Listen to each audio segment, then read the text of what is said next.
महाराज, वर्तंतु कौत्स से कहे मुझे 14 करोड़ सोने की मुद्रा चाहिए। गुरु परीक्षा लेता है। गुरु परीक्षा की घड़ी में ऐसा सामने आता है कि परीक्षा लेने के लिए तत्पर।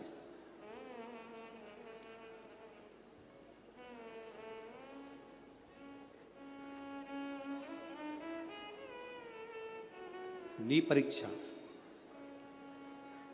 14 करोड़ सोने की मुद्रा। कौत्स गया तुरंत राजा रघु के पास में। राजा रघु से कहा, महाराज 14 करोड़ सोने की मुद्रा मेरे गुरु जी को देना है, मैं ब्राह्मण का बालक हूं, आप दे दो।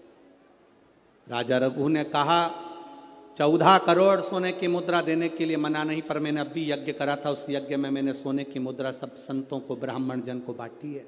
मेरे पास में इतनी मुद्रा नहीं, थोड़ी बहुत निकल जाएगी, 1 करोड़ दे दूंगा, 14 करोड़ कहाँ से लाऊं।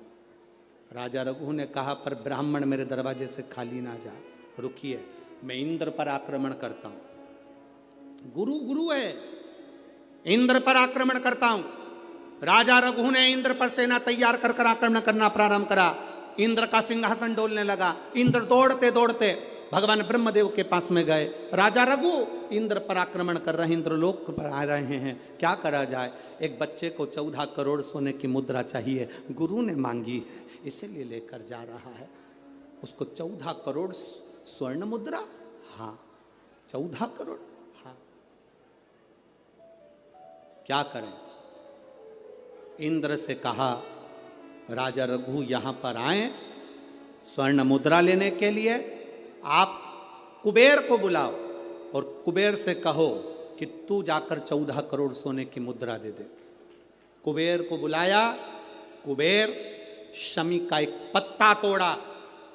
शमी का एक पत्ता कुबेर ने तोड़ा और पृथ्वी पर आकर शमी के पत्ते को तोड़कर कोस को दे दिया। कोस, ये शमी का पत्ता ले।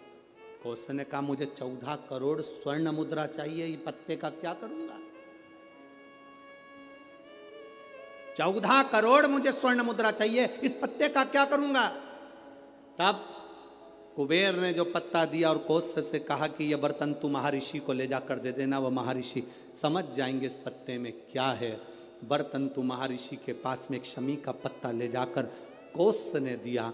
कोस ने जैसे ही दिया, बर्तंतु ने उस पत्ते को अपने सिर से लगा लिया और जान गया ये मेरे महादेव का शमी का पत्र है। एक पत्ते में 14 करोड़ सोने की मुद्रा का फल होता है। 14 करोड़ सोने की मुद्रा का फल एक शमी के पत्ते में होता है। तुरंत बर्तंतु महर्षि ने शंकर की आराधना कर कर शिव जी से हाथ जोड़कर प्रार्थना करी, बाबा प्रकट हो।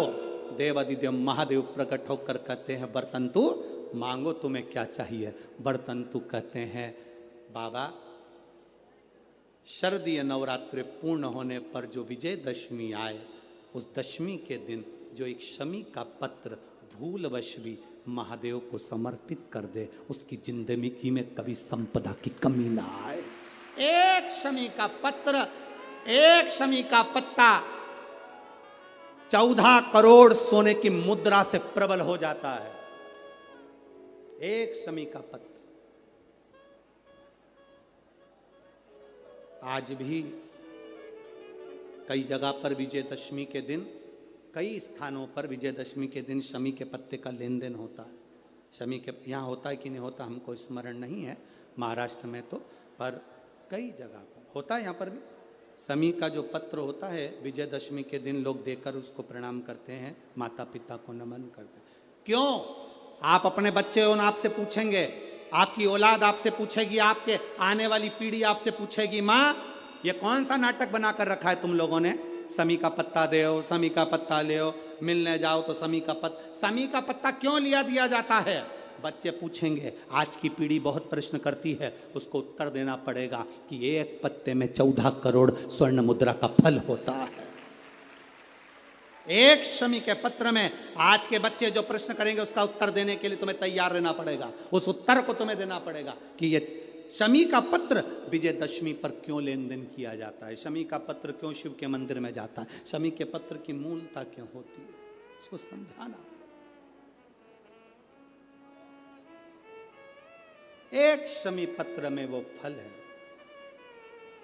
और केवल यही नहीं, शमी के वृक्ष के नीचे, बेलपत्री के वृक्ष के नीचे अगर भूल से भी बच्चा, बूढ़ा, कोई व्यक्ति एक पार्थिव शिवलिंग का निर्माण कर लेता है, भूलवश भी उस पे जल समर्पित कर देता है, भूलवश भी उसके भाव से पुष्प या शमी पत्र या बेलपत्र भी चढ़ा देता है, तो वो इस संसार में कहीं ना कहीं सुख भोगता ही है, उसके जीवन में दुख नहीं। शमी पत्र की मूलता